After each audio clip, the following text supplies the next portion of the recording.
Hey, we are back. Welcome to another episode of the Night Audit. I'm your host, Chaze Barnes. It is August 13th, 2026, and this is the Night Audit. Couple housekeeping things.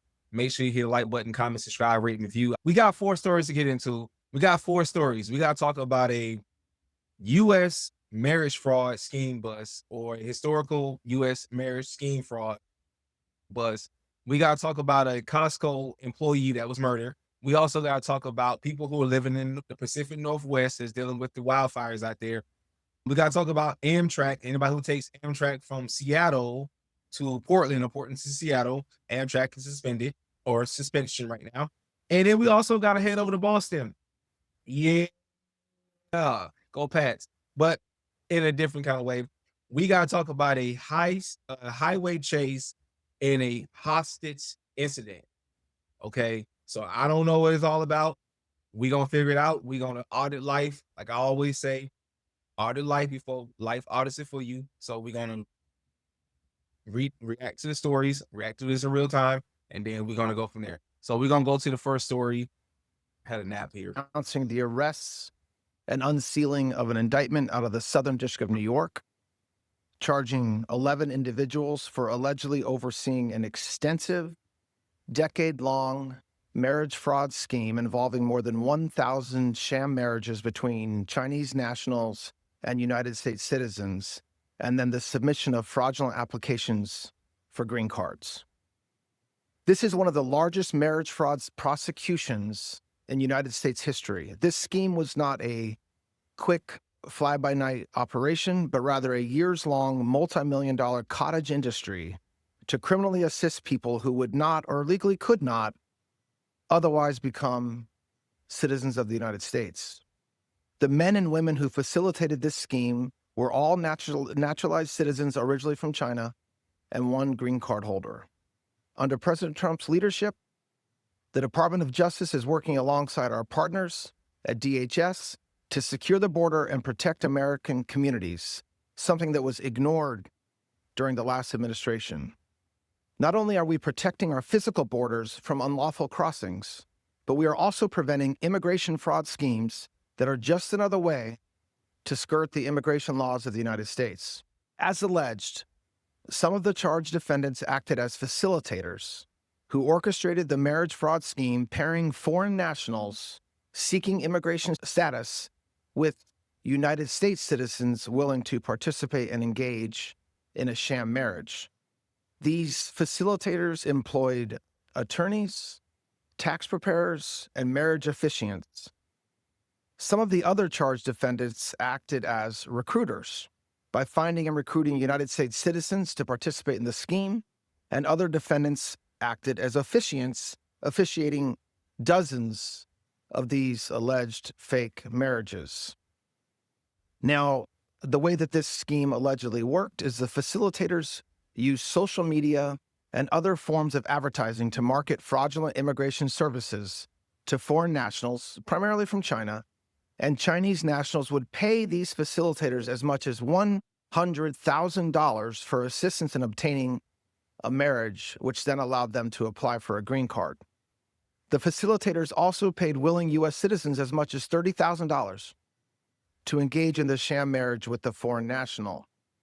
Now, often after these phony ceremonies, defendants would stage images of families at restaurants to create the appearance of a legitimate wedding, and some of the defendants also facilitated sham marriages overseas in China.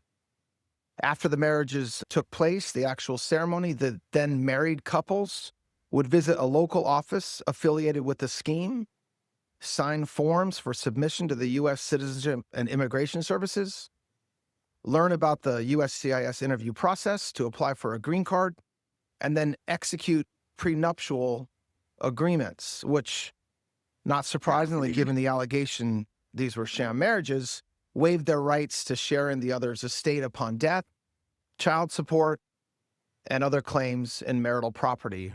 One prenuptial agreement even provided that, and I'm quoting from the indictment, except in the name of husband and wife, both parties live independently and must not interfere with each other, end quote. The facilitators of the scheme would then prepare and submit fraudulent green card applications and work with the couples through the immigration process, submitting photographs, opening joint bank accounts, mobile phone accounts, all to obtain green cards to allow them to stay in this country. But that's illegal. These charges and the indictments now unsealed, they show how far people will go to cheat our immigration system. Gaining American citizenship and legal status to reside in this great nation is a sacred privilege, and we will ensure it is always done in accordance with the law protecting our communities and national security. All right, there you have it, folks. Okay, fraud. So I haven't tackled any fraud stuff in a very long time, whatnot. It feels longer, but definitely gonna be. I've been seeing a couple of stories on my timeline. It's hard to really pick the stories. There's so many of them. So I probably have to do things. I probably have to do something in the future where I just pick specific, like it's news or commentary, and just pick specific topics and stuff. Because some topics are a little bit more heavier than others, and others are more okay. It's pretty straightforward. Okay, so while the Attorney General Todd Blanche was talking, I did some digging. I did some research. So I'm going to give the scope. Okay. So what I have here, and it's more of a see if I can do a summary of it. See if I can summarize this. So federal authorities have dismantled one of the largest marriage fraud schemes in U.S. history, arresting 11 people accused of obstructing a decade-long, multi-million-dollar network that arranged, like he said, 1,000 sham marriages between Chinese nationals and U.S. citizens to fraudulently attain green cards. This happened from 2026 to July 2026. I'm sorry, July 6th. I'm sorry. It didn't say the month of 2016 to July 2016. One needs slow down. Okay, hey, Chaz, slow down. People ain't going nowhere, hopefully. Okay.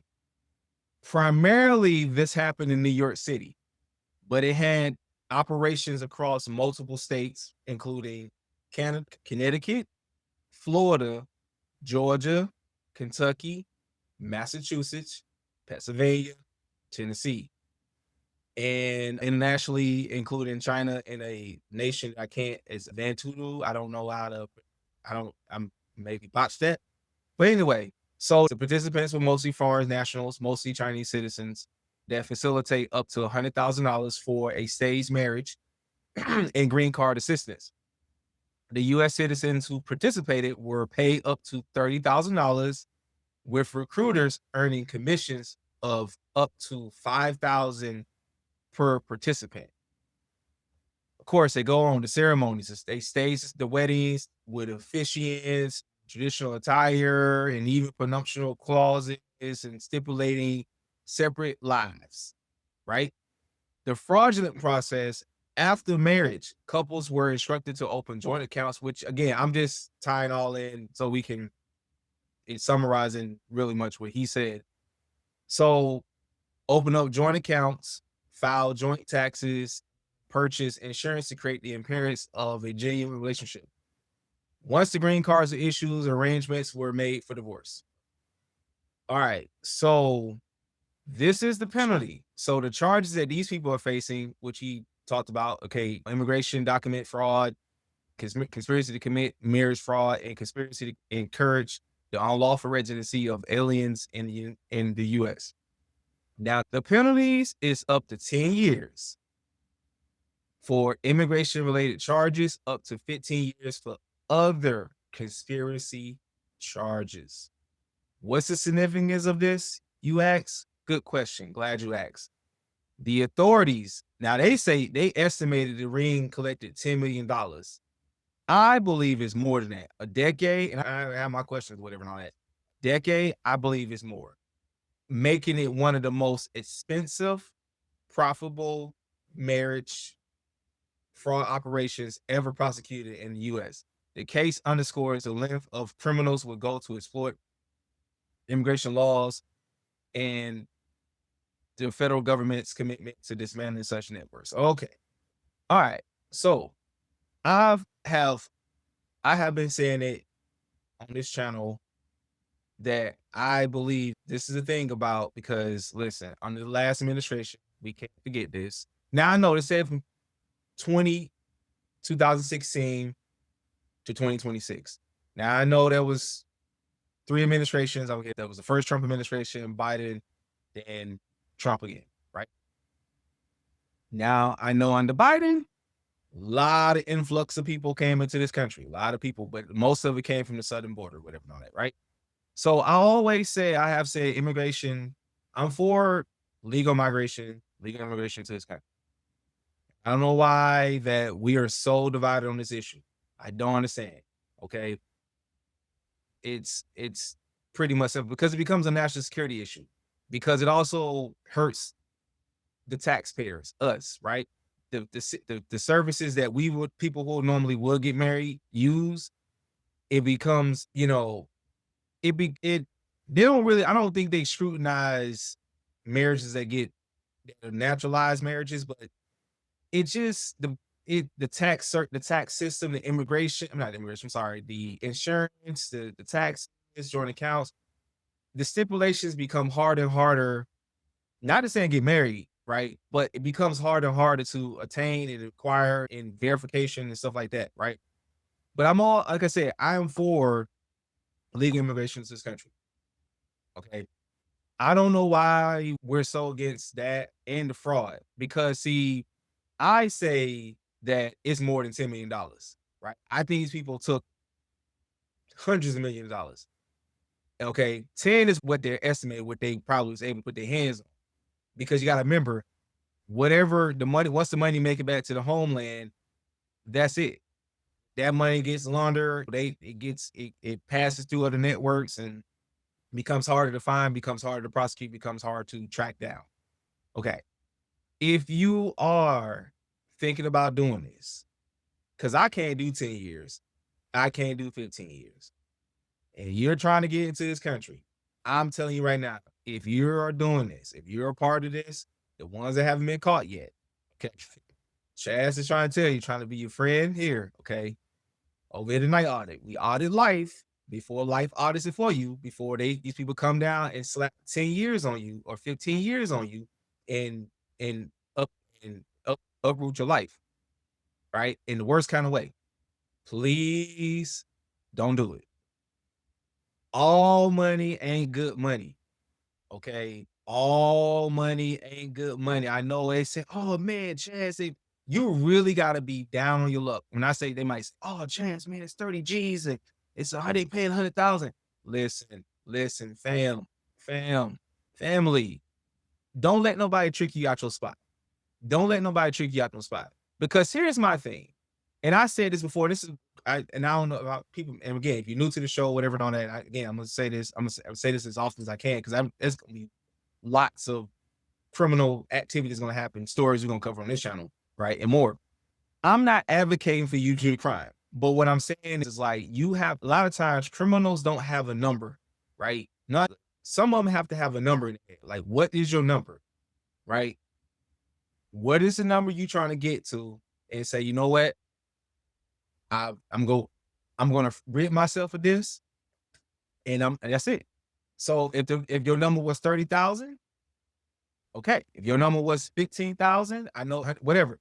Once you hit your number, you need to be trying to think about your exit plan because see, people started enticing you more because it's hey, I got another family or whatever, and all I got somebody else who's trying to do it, and they're willing to pay. They said up to $100,000. That doesn't mean that they wouldn't go over that number. Okay. Now, if you never seen $100,000 in one time in your life, yeah, you never had no review down on your luck. If you were in between in between situations, whatnot, yeah, you ain't got no good character, no morals, whatnot, you'll take the lowest of the lowest. I'm saying, listen, ladies and gentlemen, it's not worth it. Okay, it's not worth it. We already, like I said, I'm for legal migration into this country, obtain immigration legally. And I'm not saying you can't come to this country. Visa, I understand work visas and all that stuff like that, but they also have an expiration date to it, right? So if you don't plan on being here beyond that point, then you need to make plans to leave the country. And don't try to do anything to try to get up in here, whatever. Now, if you got a criminal record and all that stuff like that, because I'm more likely not to probably have a criminal record, whatever, right? That's the thing. And that's why and this is a decade long. I'm not trying to put I'm sorry. This is a national security issue. Right? And I know that's one of the biggest fights that's going on is, hey, the border, influx of people, all that stuff. This is and this creates this right here. Stuff like this happens when you're loose and lax in your immigration, right? Now, I'm not saying marriage, it can't happen within the states. It does. It definitely does, right? But a lot of times it's not gonna be as big of a thing if it's somebody that's international. Now, why did it take 10 years? That's a good question. How long did why did this scheme operate for 10 years and without triggering the red flags? If you ever watched the movie Heat, the movie Heat and a lot of the crime caper movies, whatnot, you gotta understand, like the bad guys, okay, sorry, the law enforcement officials can get they audit all sorry, the law enforcement officers, the law enforcement community need to be right once. As a criminal, you can't mess up. I'm making sense here, right? With all this, right? You can't mess up. So if anybody is participating in things that they don't need to be doing, you need to understand this. You can't mess up, sir or ma'am. You cannot mess up. Now I'm advising you to go ahead and back out. If you can get up out of it, get up out of it, count your losses, cut ties. Listen, change your life, give your life over to Jesus, start live right, live right. But just understand that law enforcement has to get it right one time. One time. And because again, the reason why, because these schemes and these networks are so sophisticated. And this is probably one of dozens of active investigations of marriage frauds and active investigations that they got going on. Okay. So I know it takes a lot of time because they want to make sure they get it right. They're not gonna be able to get everybody because I think they only caught 11 people. I think there's more. It's safe to assume, safe to suspect that there's more. And they only caught 11 of them. Now they probably gonna try to use those 11 people to try to shake the tree to try to find more. Who knows? But all they can do is try, right? Use the laws, use the full extent of the U.S. Justice System, U.S. Department of Justice, the DOJ, FBI, like use the full power that they have to try to rein this in. Because it's not gonna be the last time, right? It's not gonna be the last time, but it takes a lot of time because these networks, because let's just say, and I got one more question with before we move on to the next story. Let's just say that they probably had heat on it, right? Let's say in this 10-year period, because you can't think, and they probably, because in 10 years, they probably did.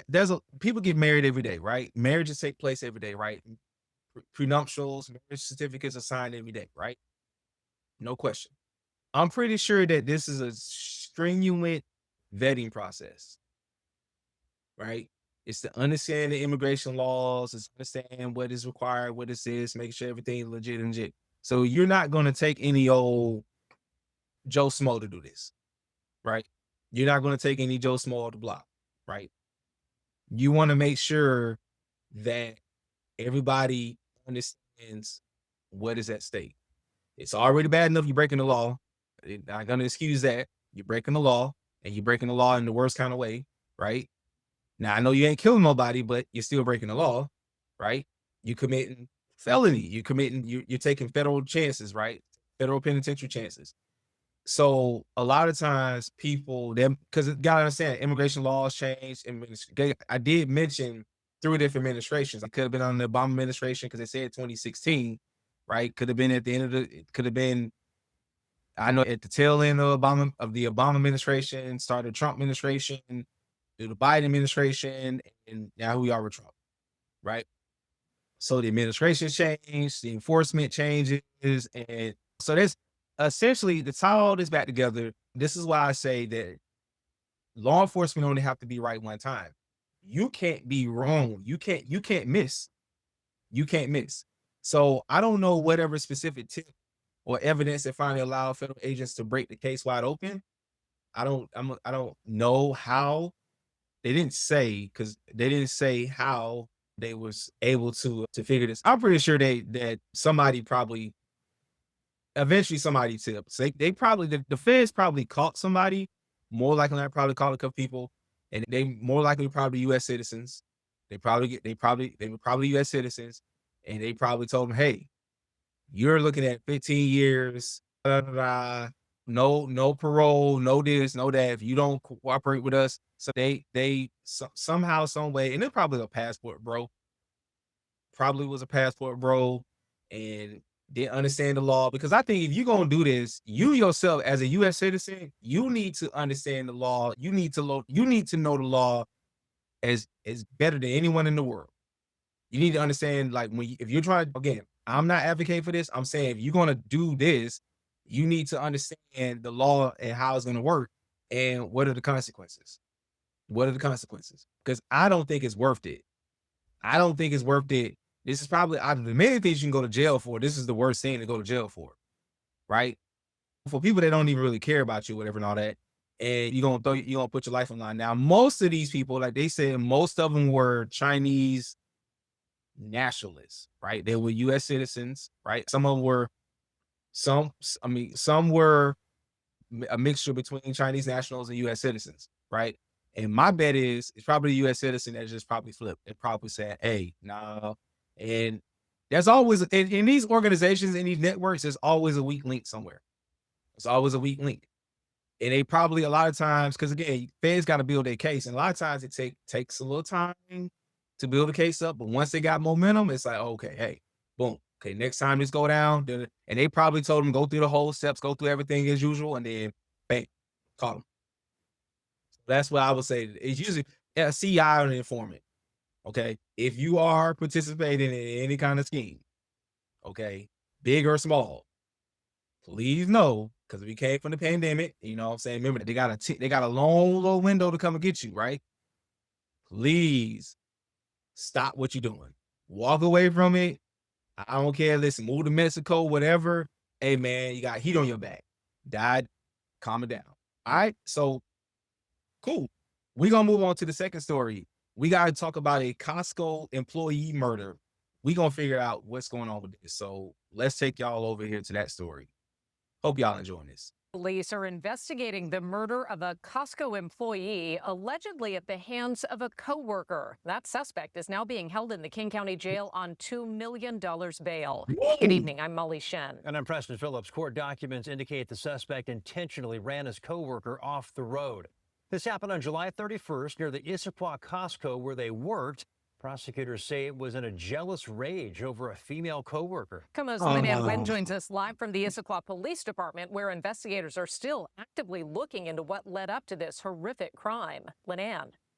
Preston and Molly, I spoke with the Issaquah police chief about this case today. They tell me that the victim's family is still trying to wrap their minds around what happened and why, and investigators are still looking into what caused the suspect to make a snap decision that ended a life. You have so many lives that have been impacted by this and all the collateral damage that's left behind. I'm still trying to get my arms around the why. A makeshift memorial marks the spot where 20-year-old Jonathan Langdon was reportedly run off the road by a coworker with fatal consequences. Issaquah police say 22-year-old Tyler Sorensen is responsible for Langdon's death, acting in a jealous rage after seeing Langdon hug a female coworker who Sorensen told police was his ex-girlfriend. Surveillance video shows Sorensen's vehicle hit Langdon's motorcycle on Lake Drive outside the Issaquah Costco where they all worked, sending him flying into a metal post. Langdon was later declared dead on scene. As the officers are processing the scene and after a period of time, the suspect came back. Tyler Sorensen, who's 22 years old from Renton, came back to the scene, made statements to the officers, which led to his arrest and eventually being charged with murder too. Sorensen left the scene, but eventually his father brought him back to the area after he came home admitting he'd been involved in a crash.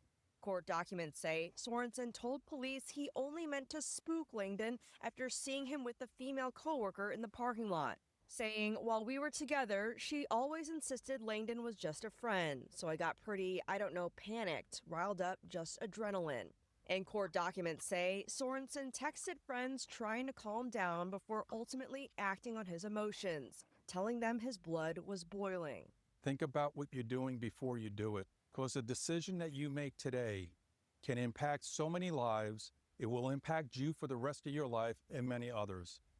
And investigators also spoke with the female co-worker at the center of this, and she told investigators she never dated Sorensen and actually repeatedly told him to give her space after he was crossing boundaries as a friend. Sorensen, meanwhile, is only charged with murder in the second degree for now, but the prosecutor's office tells me that those charges could be amended as the investigation continues and new information comes to light. For now, reporting live in Issaquah, Lynn Wynn, KOMO News. All right, thanks, Lynn. Oh man, this was a case of my man. Listen, my man was suffering from his boxylitis overtook him. He was inflamed with. I know. Listen, they say don't shit. Okay, no, don't date your honey where you make your money. But they also do. I think they say don't shit where you eat at. I think it's something like that, right? And I'm trying to. I know it's cool. I know it seems we all in the workspace. We see people be like, "Old girl look good. She look good." Listen, the allure. I'm sorry. The impact is greater than the allure. Okay. Now I know people do. People do it. Doesn't mean I advise. I would say, listen, like mixing and mingling with coworkers.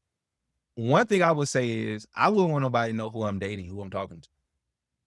What if I'm at work outside of work? I wouldn't want nobody to know. I don't want nobody to know. I don't. You know what I'm saying? It have to be a small pool of people. It had to be a small people that don't have anything to do with my place of work. Don't have it. First of all, prayers up to the family. Prayers up to this individual, whatnot, who lost his life. Right. And like the officer said, and I'm gonna go back to him because I always say, audit your life before life audits it for you. So I'm gonna go back to him one more time. He said it best. He couldn't say it no better than I could.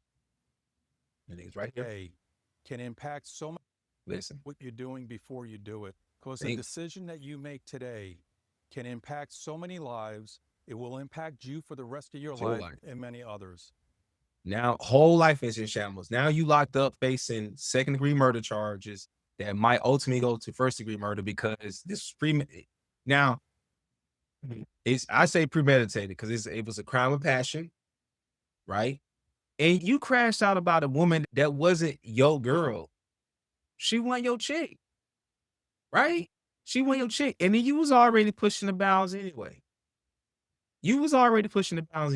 So you had this, you brought this infliction, you brought this upon yourself. Let me give you a nice old. You brought this upon yourself, sir. You brought this upon yourself. The girl was saying, "Hey, he's just a friend," or y'all weren't even. Y'all weren't even dating. Seriously, and you lost. You not only lost your job, your whole life, the rest of your life is down the toilet. Okay, talking about the worst thing to be arrested for, to be trying to. This is the worst thing that can pop. Killing a coworker in jealous rage, man. Dog, man. Dog, man. Dog. He said he tried to spook the victim. He said he tried to spook the victim. Tyler said, I was just trying to spook him. I was trying to spook Jonathan. You in your 20s, bro. Y'all in your early 20s. You shouldn't even be worrying about chasing women getting boxed, man. You should be trying to focus on your purpose. You supposed to be, listen, you supposed to be like, you working. Costco's is a good place to work. You could leapfrog, get your education, whatnot. Don't run up no student loan debt, whatnot. You know, because he says, hey, it was stupid, but this is what Jonathan said. He says, it was stupid, but I was I meant to do it. So you meant to do it. Oh, come on, man. This is according to the criminal complaint filed in the Superior Court there in Seattle, King County, I'm sorry. I'm going back what he said. He said his blood was boiling over seeing Langston hugging a colleague. So he can't hug this. Listen, they also, okay, I'm sorry. He did, okay. He told the police he was an the colleague, hugging the colleague who told him he told police was an ex-girlfriend. He jit. Make sure I got this right. Yeah, the session. See, boxolitis. His boxolitis. His boxolitis was mad. It was mad. Oh man, he was, and the 20-year-old was riding on he was on a bike. Ooh, wow, man. Yo, it says causing his body to wrap around the post and recoil backwards, face down. Jesus. Oh man, listen, bro. You gotta go on it. Here's a picture of the car. I'm gonna show y'all a picture of the car real quick. Show the image. Jesus, man. The damage to the car that was dead, Tyler. The damage to the car wasn't even much to what this was a damage. This was a damage. Jesus, man. Dang, that is, ooh wee. Wow. So it says he allegedly confessed running him off the road, telling officers that he was going about 40 miles per hour when his car hit. Dang, dog. In a recorded interview with the police, Sorensen claimed he was in a brief dating relationship with the woman, but the woman told the police she never dated. Again, like I said, and she said she needed space. So I don't know. They probably, more likely not. Listen, we're wrong here. It's a night audit. It's close to the weekend. She gave him the box. They were fuck brothers. They were that. She let him, she busted down for a real one. That doesn't mean that this person he should have ran his car off the road. He should have died, whatever, and all that. Definitely not. This is why I say, listen, be careful about dating people on the job. Be careful dating people around the job. Cause listen, I'm just auditing this. Listen, I'm asking the who, what, when, and the who, what, when, and where, and how, right? Because eventually we're gonna put it all together. All right, we're gonna put it all together. My people are smart enough to know somebody. Because she said, "Hey, I needed space." Even though she says I never dated him, but she told him she needed space. It's in quotation marks, right? It says needed space, and accused him of crossing boundaries as a friend. Nah, y'all, man, listen. I was born within a day, but I wasn't born yesterday. Nah. No. And then once you kind of broke him off a little bit, right? He gave him that. He went crazy for the box. He went crazy over it. He went crazy. He went out at a high rate of speed. It ain't worth it, man. It ain't worth it, man. My guys, fellas, man, listen, man. If you gotta listen, bro, take a walk. Listen, unless she's your wife or something like that, man, bro,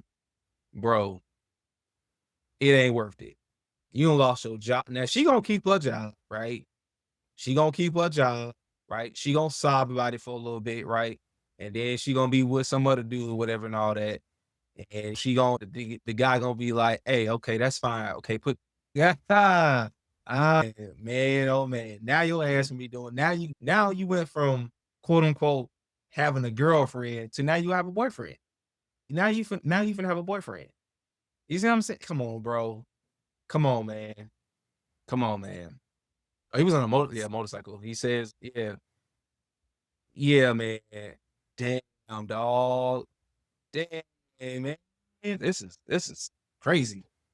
So he says, so my question is, were there prior work? Because I don't know. You can't listen.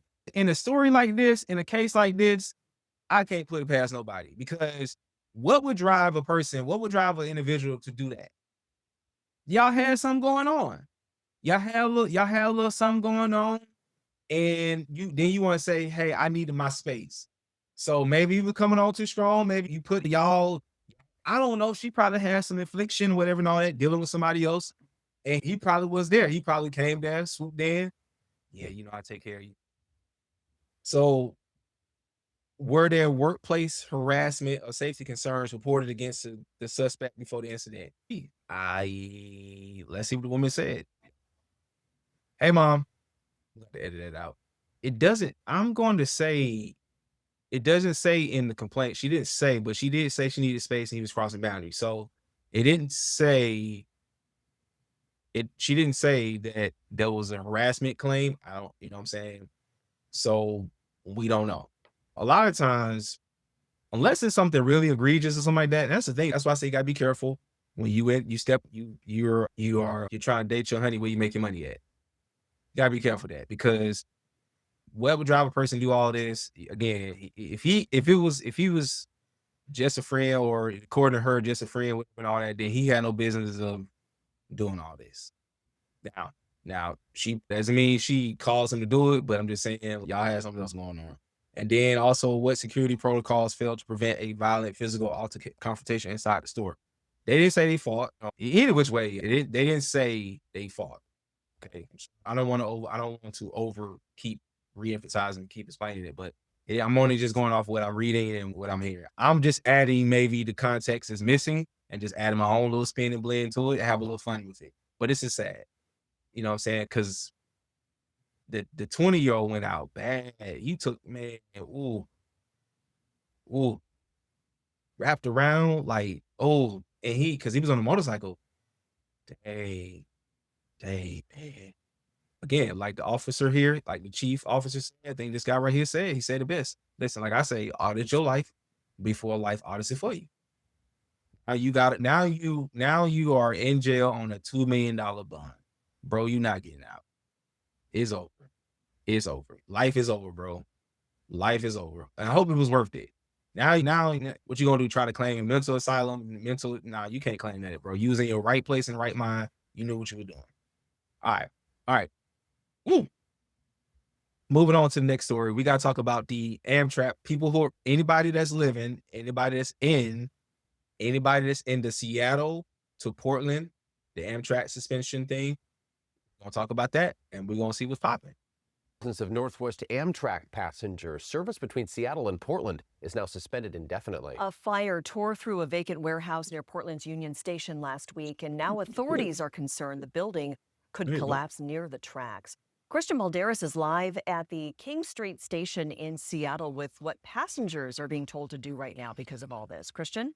Good morning. Passengers will have to prepare for major changes to their trip. Some of the trains will take you only so far as Vancouver, Washington. Others have been replaced with bus service, and a couple have been canceled altogether. As you mentioned, this is all because last week a fire broke out at this vacant 8-story waterfront warehouse called the Centennial Mills Building, located right along the rail line. It's 116 years old. Now, Portland fire investigators say there's a high likelihood human remains are buried in the rubble after 2 separate canine searches returned positive alerts. Crews have used drones and specialized search teams to examine the site because the building's remaining walls and rooftop water tower are considered structurally unsafe and could collapse. The city has ordered the property owner to provide a demolition plan, and a safety perimeter remains in place around the building. Portland fire investigators say the possibility of human remains makes this an especially delicate investigation.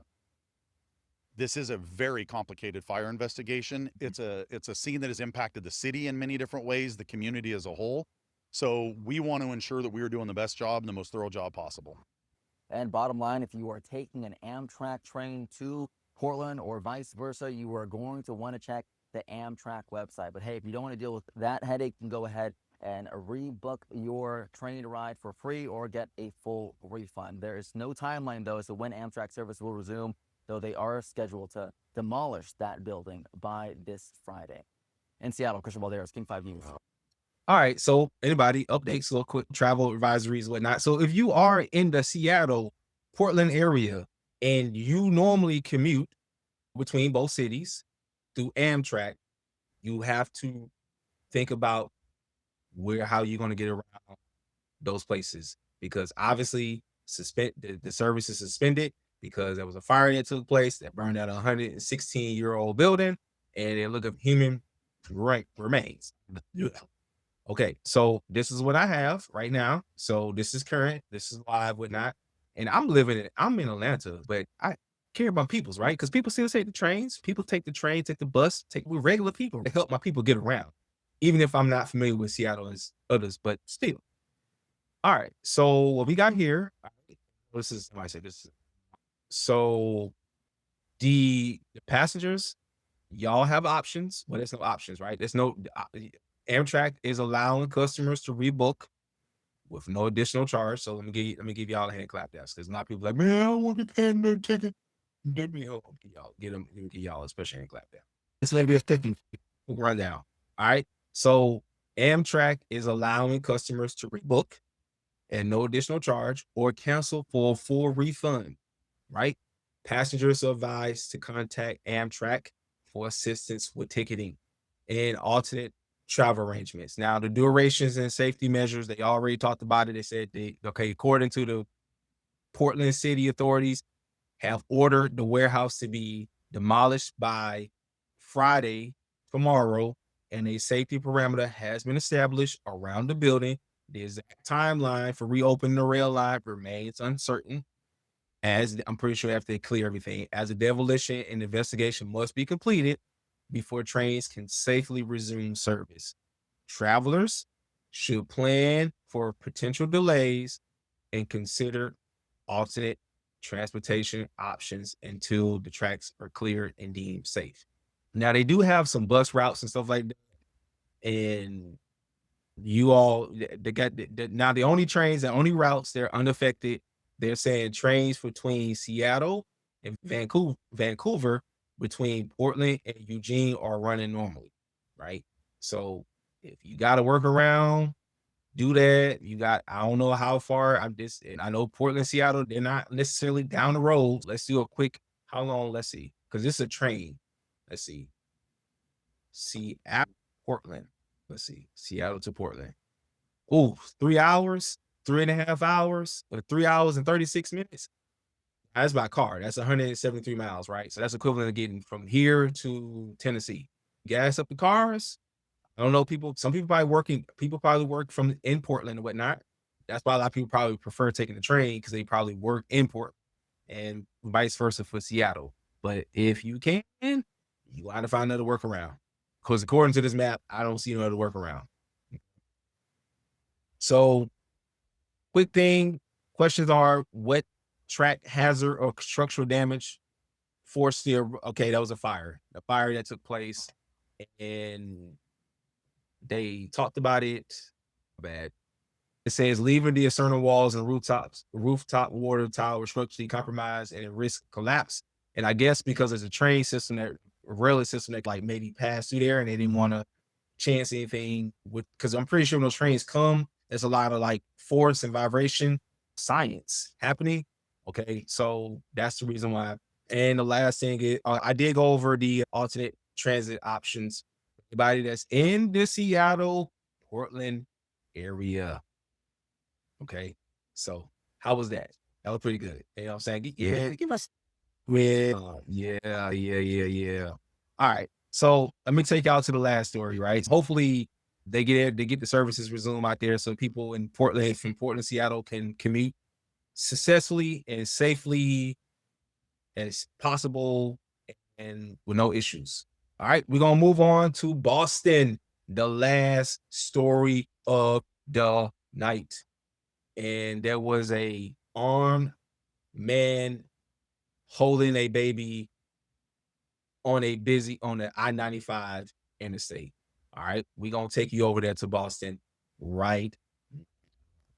A suspect in custody after a wild chase through heavy traffic on the Southeast Expressway, right in the middle of the morning rush. Thanks for joining us. I'm Chris. Yo, shout out to the cameraman. Shout out to this cameraman. Yo, look, hold on. A suspect in custody after a wild chase through heavy traffic on the Southeast Expressway, right in the middle of the morning rush. Thanks for joining us. I'm Chris Tanaka. Police think the man driving was actually holding a pregnant woman hostage at the time.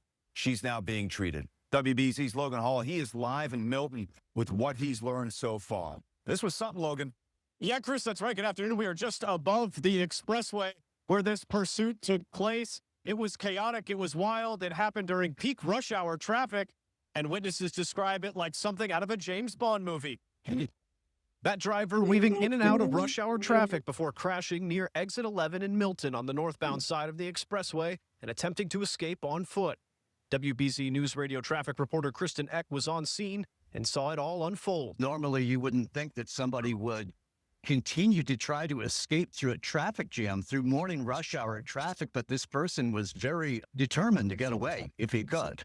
And so we filmed him smashing into other vehicles, zigzagging through lanes of traffic whenever they could. State police tell WBZ News that driver was believed to be involved in a suspected hostage by firearms situation. The suspect crashed into a total of 8 vehicles while trying to evade police. Troopers apprehended the suspect and recovered a firearm from the vehicle. They also provided medical assistance to a victim who was a pregnant woman.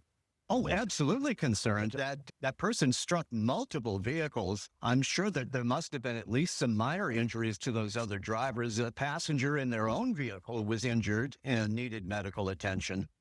Now, that suspect is expected to be arraigned today in Quincy District Court, and we will bring you updates on this case. Reporting live in East Milton over the expressway, I'm Logan Hall, WBZ News. Oh my gosh. Okay, hold on, because listen, it's preseason football. I gotta make my way back up to Boston pretty soon. Let's give some additional insight. They don't get a suspect name. They don't talk about this thing. I just seen dark skin man. I just listen. I said, man, listen, what went down? Listen, what went down? And this happened at 7:30 in the morning. Listen, maybe you trying to escape paying child support. I don't know, man. But this ain't no. You talking about ruin somebody's? This is Wednesday morning. Talking about ruin somebody's Wednesday morning. Like, man, they don't give no real details. No details, right? They're working on. It says Boston 25 News has reached out to police for more information and is working to learn what led up to the crash. So this is a developing story. So I'm trying to see if there's something within the last few hours, right? Come on. No, I don't see anything. I don't see. It says video shows armed man hits cars while holding pregnant woman. This is CBS News. Okay, so this article I'm reading here, it says a man described as very dangerous by Massachusetts State Police was captured Wednesday. Talking about a hump day. That's that right there. The cameraman, everybody who's there, listen, that gets you through the rest of your week right there, right? Nothing else really matters, right? You make it a work, right? You got a story to tell. That's it. That's the ice on the cake, man. They say, Chaz, how was your week? I said, I'll be like, it was massive. What made it massive?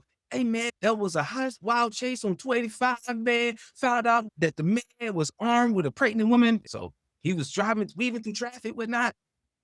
So they say troopers were looking for an armed man who they say was holding a pregnant woman hostage in a car. God.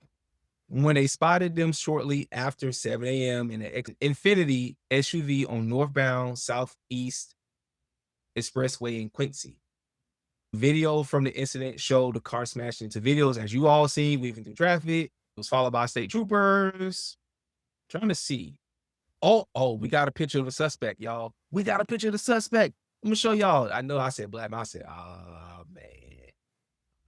man. I gotta show it to y'all. Fellas, what are we doing out here? Fellas? It doesn't matter if it's a white man, black man. Listen, what are we doing out here? My man got the neck tattoo, right? What is it? Is that a dreadlock? Is this a dreadlock? Can I see? What is this hanging? What is that? I can't tell. Listen, I don't know, man. his collars of his shirt, I don't know if that's by design or that's just an old shirt. He just been washing it so many times. Maybe it was a Father's Day gift. We don't know. So his name, 31-year-old Dominique Hampton Boyd of Roxbury, he faces a long list of charges, including kidnapping, resisting arrest, possession of a gun, ammunition without a license. Yeah, Hampton Boyd, all right, was held without bond at his arraignment on Thursday afternoon. He was ordered to have no contact with the victim, who is the mother of his children, and will be back in court August 21st for a dangerousness hearing. And that's probably essentially say, are you a threat to society? Can we release you on bond and all that stuff like that? More likely not, he probably gonna be released on bond. Way the justice system be working around these days. All right. So first of all, let me just say this, right? Put me on the screen. Put me on the screen, coach. Put me on the screen, coach. More likely than not, probably some domestic violence stuff going on, right? I don't support it on either side.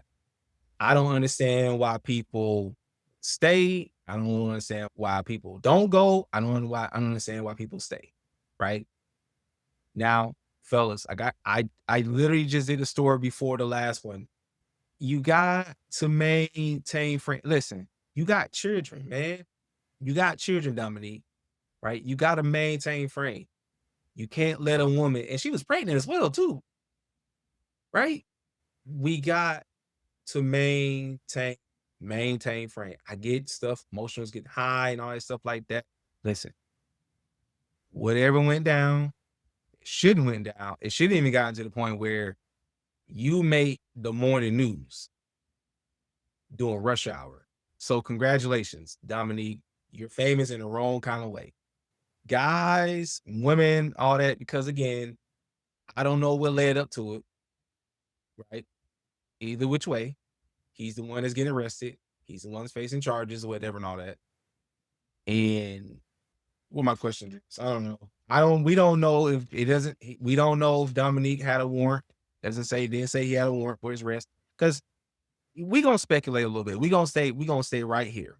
Right? Because this a thing. This has been a thing. Listen, you have to audit life before life audits it for you. You gotta think your way through it. Think your way through it. If you gotta take a walk, if you got to have a moment with God, I recommend that, right? You got to get on the phone with the fellas, with some of your closest people, right? You got to vent because you don't want to catch that kind of hell. So, hey, man, you got to let it out, right? But whatever it is, don't do anything that you can't come back from. Okay? Don't be like Dominique Hampton Boyd, right? Because I'm going to cover more stories like this, more of these crazy stories that come across my desk. Okay. I'm trying to, because again, I don't want to waste about a lot of people's time. Fellas, even women, please don't find yourself in a situation. Because I will talk about it. I will talk about it whatnot, and I will, because it's all about trying to make the best decision. Try to help, because listen, this has already happened, but to prevent this from happening to someone else who's going through what they're going through, right? Because listen, I can only tell you from this distance, right? I can tell you through this little box you watching me through.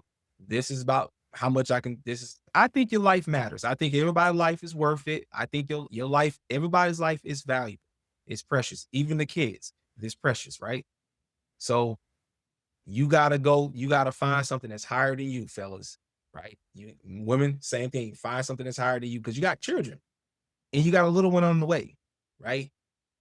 And if I had to say, this is probably a recipe for everybody need to probably break up. This is probably something that might need to break up, right? Might need to break up. And I'm an advocate for families staying together, keeping the unit together. Maybe got to break up for a while and figure some things out, right? Because see, the next time, we don't want the next time the unthinkable can happen, right? Goes on a wild, takes his pregnant wife or pregnant girlfriend on a wild goose chase. Probably had the oop shebang on him. So you had to think the intent.